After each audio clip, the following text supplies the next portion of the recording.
Good morning. Today I'd like to talk about two potential paths forward to address the number one challenge facing families today, inflation. This will not be my only speech on inflation, I'm sure, but when we look at the economy today, it's clear we've made enormous strides. And our plans and our policies have produced the strongest job creation economy in modern times. In addition, 8.3 million jobs in my first 15 months in office at a record. Unemployment rates were down to 3.6%, the fastest decline in unemployment to start a presidential term ever recorded. And in addition, Americans have applied to start 5.4 million new small businesses last year, 20% more than any other year on record. And I see, and as I see it, everything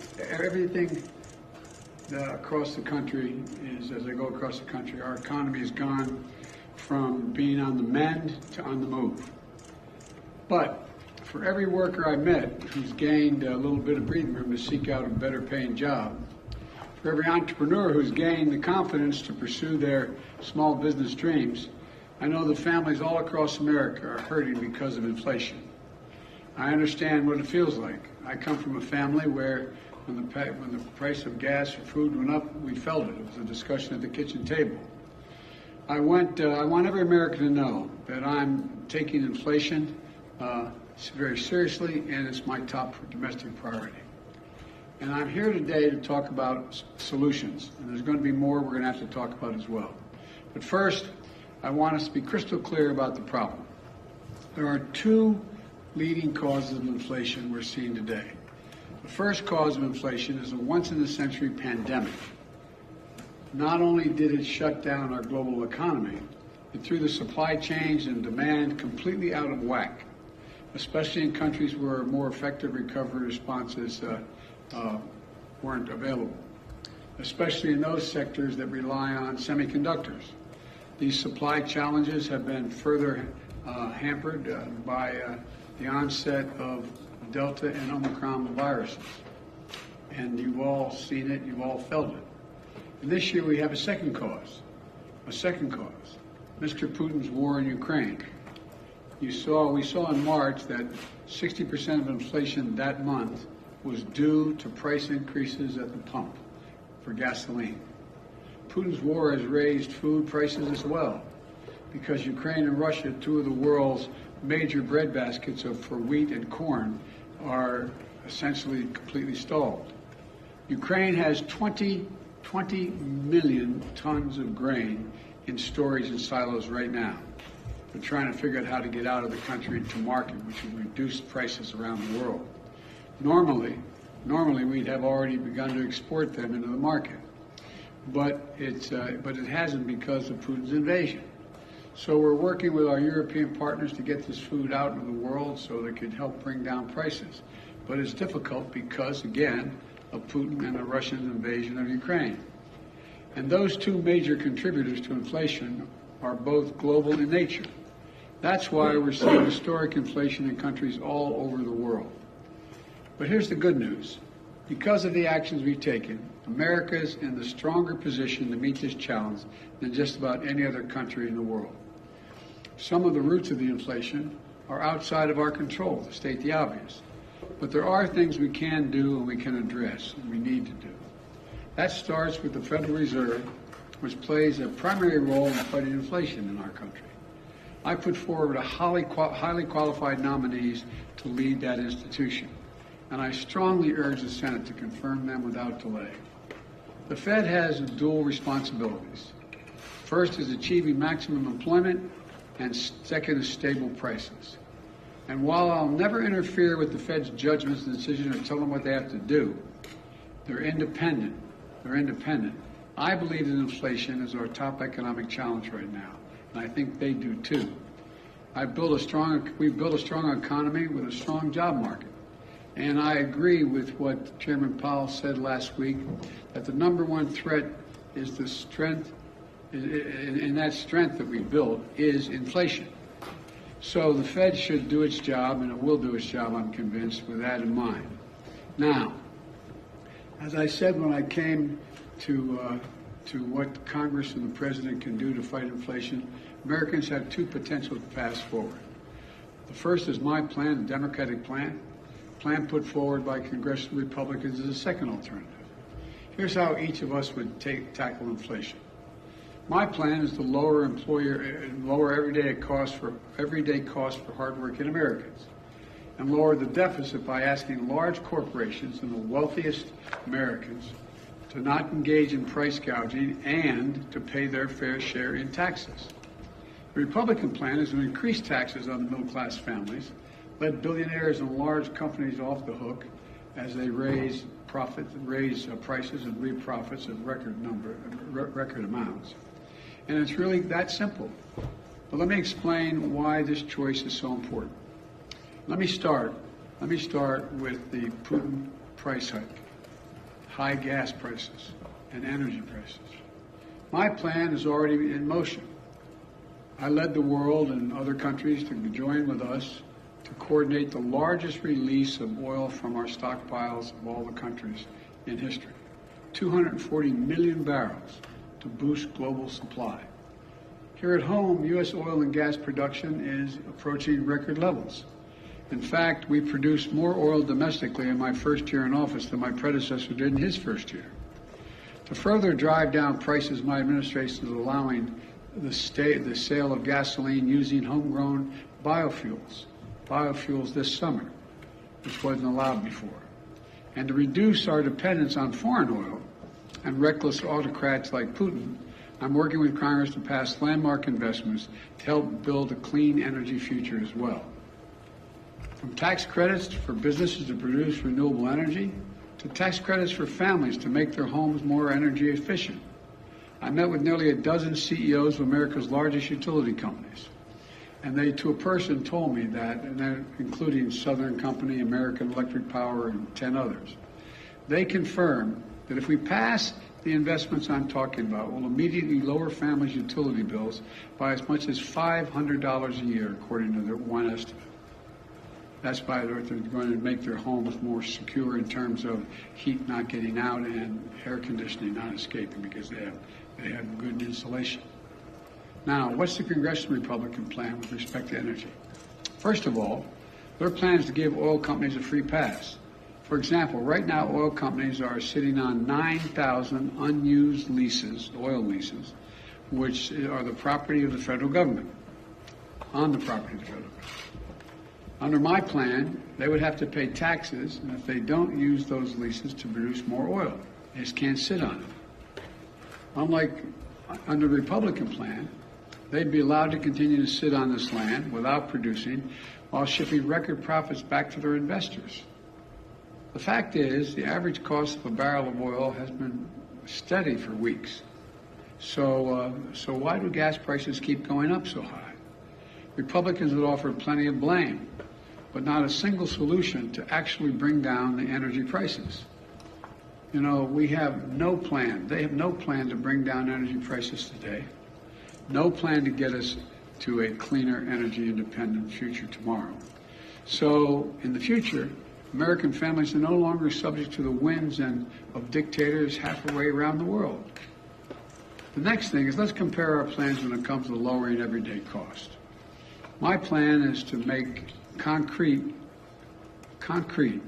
common sense steps to bring down the biggest expenses that families are facing. Let's take drug prices.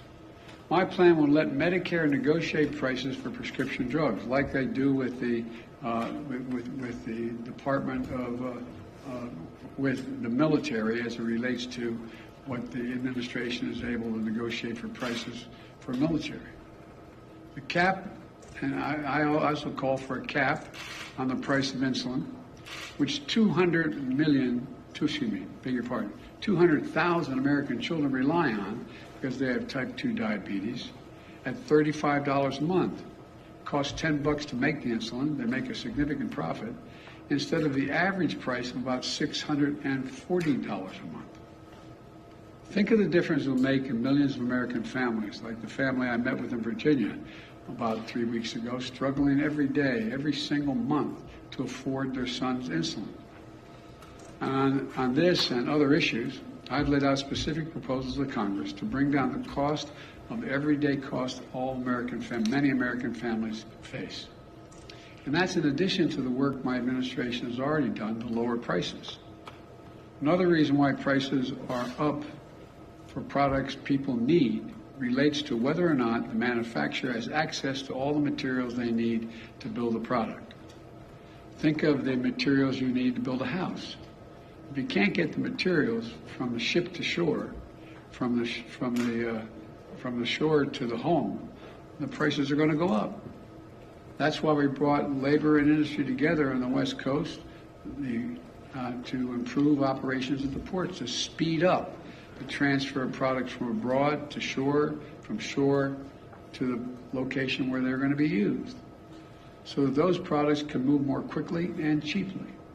We haven't had enough truckers, for example, to deliver the lumber or other goods. That's why we are executing a plan to get more truckers on the job. It reduces the time it takes to move the goods quickly. Another problem we face is in some industries, there isn't enough competition. And I've often said that capitalism without competition isn't capitalism, it's exploitation. So we're promoting competition for everything from internet services to meat processing. We basically have 4 meat processors in the whole country. They process the meat that goes into the hamburgers you buy. So they set the price. When there's no competition, they can set the price higher and higher. So we're helping smaller companies get into the game to compete and help bring down the overall prices. The bottom line is easing these bottlenecks and making our supply chains more secure is a major focus of my economic strategy. So things move more quickly. Prices go down, not up. You know, some parts of my plan I've been able to get done on my own. I mean, just without congressional approval. Some parts are being held up by Congress. But all of my plan is focused on lowering costs for the average family in America, to give them just a little bit of breathing room. Now, what's the congressional Republican plan? They don't want to solve inflation by lowering your costs. They want to solve it by raising your taxes and lowering your income. I happen to think it's a good thing when American families have a little more money in their pockets at the end of the month. But the Republicans in Congress don't seem to think so. Their plan has actually made working families, going to make working families poorer. You don't have to take my word for it. It's in writing. They've made their intentions perfectly clear. Senator Rick Scott, Wisconsin, a member of the Senate Republican leadership, laid it all out in a plan. It's the ultra-MAGA agenda. Their plan is to raise taxes on 75 million American families, over 95% of whom make less than $100,000 a year total income. The average tax increase would be about $1,500 per family. They've got it backwards in my view. I proposed a minimum tax for billionaires. In recent years, the average billionaire has paid about 8% in federal taxes. Congressional Republicans have proposed increasing taxes on teachers and firefighters. 55% of the largest corporations paid net zero in federal taxes in 2020 on $40 million profits. It just isn't right. That's why I proposed a minimum tax for corporations. Their plan would also raise taxes on 82% of small business owners making less than $50,000 a year. But it would do nothing to help to hold big corporations and companies accountable. Think about it. Republicans in Congress are so deeply committed to protecting big corporations and CEOs that they would rather see taxes on working American families and try to depress their wages to take on inflation. Never mind the fact that many of these companies are recording record profit margins, even as they raise prices record amounts. Look, you've heard me say it before, I'm a capitalist. I'm not out to punish anybody. I have no problem with companies getting and generating reasonable profits. But in this moment of peril, with the war overseas and inflation surging around the world, The last thing we should be thinking about is rewarding companies for exploiting the situation. While families struggle to pay their bills, some corporate executives are on earnings calls with investors on Wall Street cheering their record profits and explaining how they're using this period of inflation to cover the rise in prices far beyond what they need to do to cover their costs.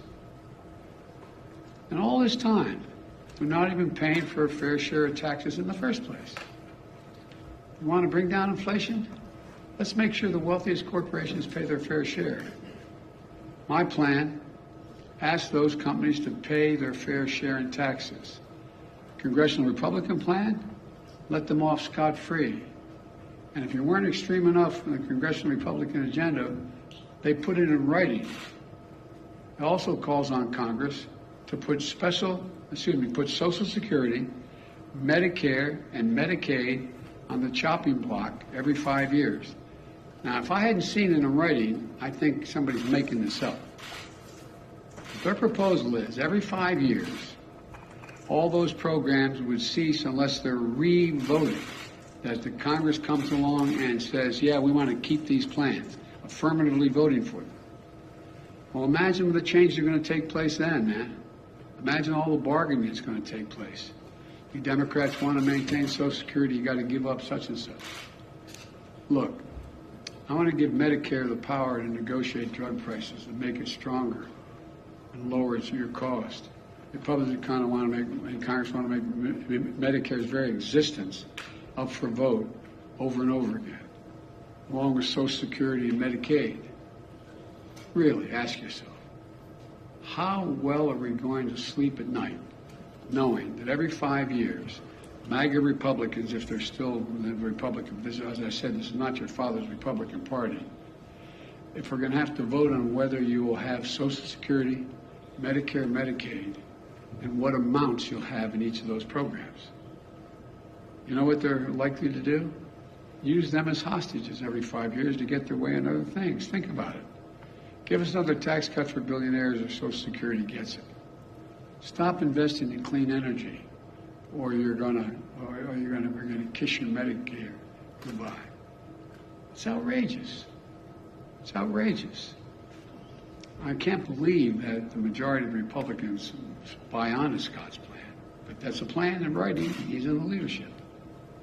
Finally, let's do one more comparison. Let's compare our two plans when it comes to the deficit. Republicans love to attack me as a big spender, as if that's the reason why inflation's gone up. Let's compare the facts. Under my predecessor, the deficit exploded, rising every single year under the Republicans. Under my plan, we're on track to cut the federal deficit by $1.5 trillion this year. We say it again, $1.5 trillion by the end of this fiscal year. The biggest one-year decline in all of history for America. That's in addition to last year, we cut the budget $350 billion. The deficit, not the budget, the deficit, $350 billion. My Treasury Department is planning to pay down the national debt this quarter, which never happened under my predecessor. Not once. Not once. Because unlike my predecessor, the deficit has gone down both years I've been here. That is not an abstraction. It matters. It matters to families because reducing the deficit is one of the main ways we can ease inflationary pressures. Look, the bottom line is this. Americans have a choice right now between two paths, reflecting two very different sets of values. My plan attacks inflation and grows the economy by lowering costs for working families, giving workers well-deserved raises, reducing the deficit by historic levels, and making big corporations and the very wealthiest Americans pay their fair share. The other path is the ultra-MAGA plan put forward by congressional Republicans to raise taxes on working families, lower the income of American workers, threaten sacred programs Americans count on like Social Security, Medicare, and Medicaid, and give break after break to big corporations and billionaires, just like they did the last time they were in power, when their top priority was the reckless $2 trillion tax cut, majority of that going to the very wealthiest Americans, which ballooned the deficit, and not a penny of it was paid for. Look, I know you got to be frustrated. I know. I can taste it. Frustrated by high prices, by gridlock in Congress, by the time it takes to get anything done. Believe me, I understand the frustration. But the fact is, congressional Republicans, not all of them, but the mega Republicans are counting on you to be as frustrated by the pace of progress, which they've done everything they can to slow down, that will hand power over to them and enact so they can enact their extreme agenda. Look at their agenda.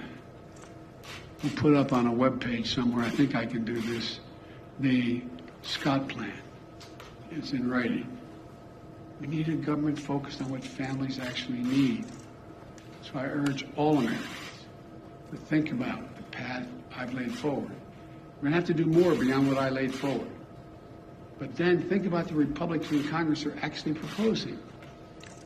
Which path is right for you and for your family, and quite frankly, for America? Let's build on the extraordinary process and progress we've made instead of tearing it down. Let's focus on what matters. This really matters to average Americans. I want to thank you all. God bless you, and may God protect our troops.